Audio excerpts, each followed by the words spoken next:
Welcome back, wonderful people. Today we are continuing our celebration of spooky season by making the necklace to accompany our earrings that we made last week.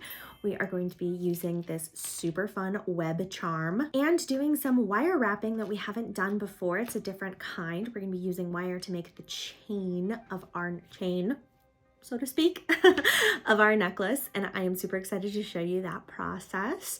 But before we get started, please be sure to like and subscribe. That way you can join me every week. And be sure to check out my sponsor, Fire Mountain Gems and Beads.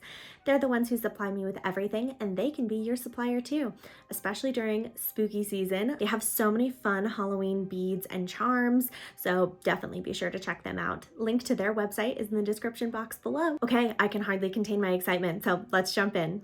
Step 1. First thing you're going to want to do is gather all of your supplies and your materials. The tools that we're going to need today are 2 sets of pliers to open and close clasps, as well as do a little bit of wire work with. So one of them needs to be a round nose and the other doesn't really matter. And then a set of clippers. Then you're going to need some zebra wire. This is 24 gauge black, and then a clasp and a couple of jump rings. And then the fun bit, this really fun spooky spider web with a little spider dangling off the top of it. I thought this would make a really fun necklace to match with our spider earrings that we made last week. I think that they're going to go really well together. Step 2. We need to get some wire. So you are going to pull out about, we're going to say between 6 and 10 inches here, roughly, doesn't matter, but you're going to want to double your wire up like this, and then go ahead and cut it.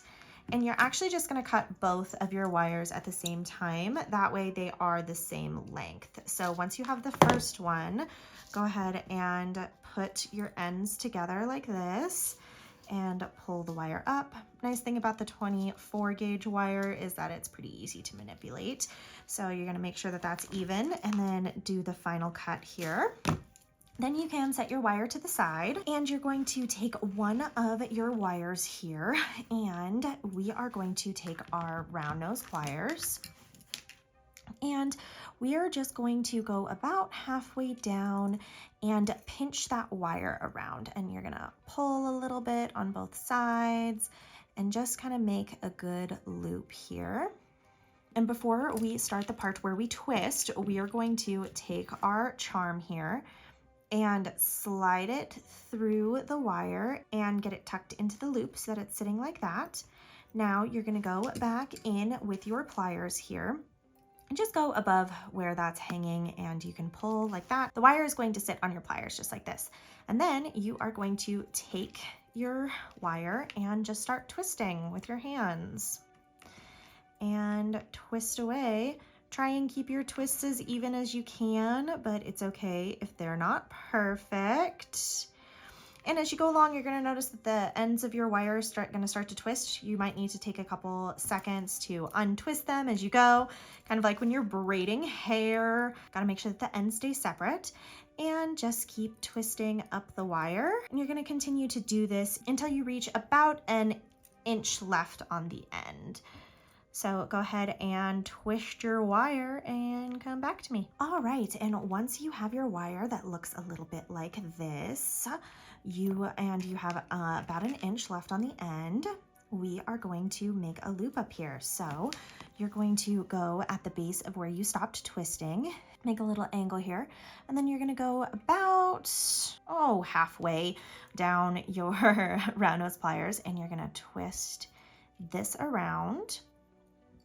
So you're making a loop, see? And you're going to twist your wire around like this.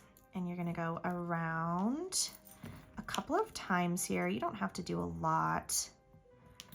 That seems sufficient. So there you have a loop with the wire, and you're going to take your wire cutters and you're going to clip off the little tails here.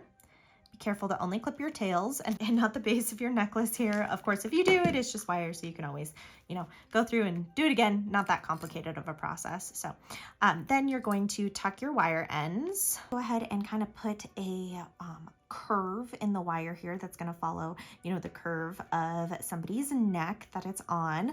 Nice thing about this wire is that it doesn't move pretty freely, so you can also kind of position it a little bit when it is on you.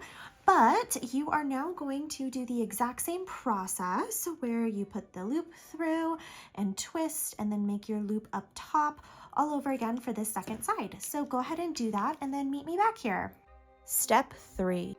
All right, now that you have both sides of your necklace all complete here, all that's left to do is add our clasp. And if for some reason your wire didn't measure out appropriately or got smaller than you expected it to, remember that you can always put a chain extender on it. Looks like I'm going to have to put a chain extender on mine. Didn't quite give myself enough space, but that's okay. So since I need a chain extender for mine, I'm just going to show you what that looks like. And a chain extender is a fancy term for just any length of chain that you have here.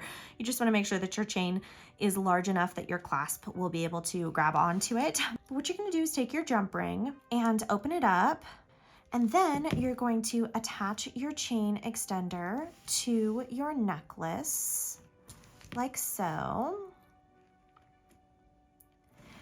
And then you are going to attach your clasp. So you're going to take this other jump ring and open it up, grab the clasp of your choosing, and then slide it onto the opposite end, that little loop that we made.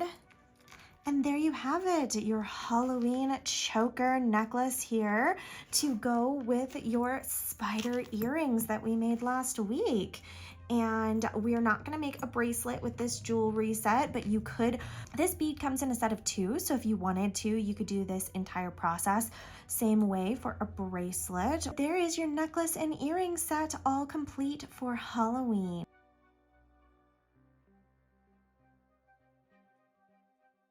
And there we have it, a really, really cute and fun Halloween necklace. I love the way that the wire wrapping turned out. Almost looks a little web-like to me, which was the goal. So I'm glad it all worked out because I wanted to match this charm, which is just so cute. And then the little spider dangling off the edge kind of looks like the little baby version of the spiders on the earrings that we made. And so I think this set just goes together really well, and I hope that you had so much fun getting to make it with me here. And hopefully that you'll get to enjoy these during the Halloween season.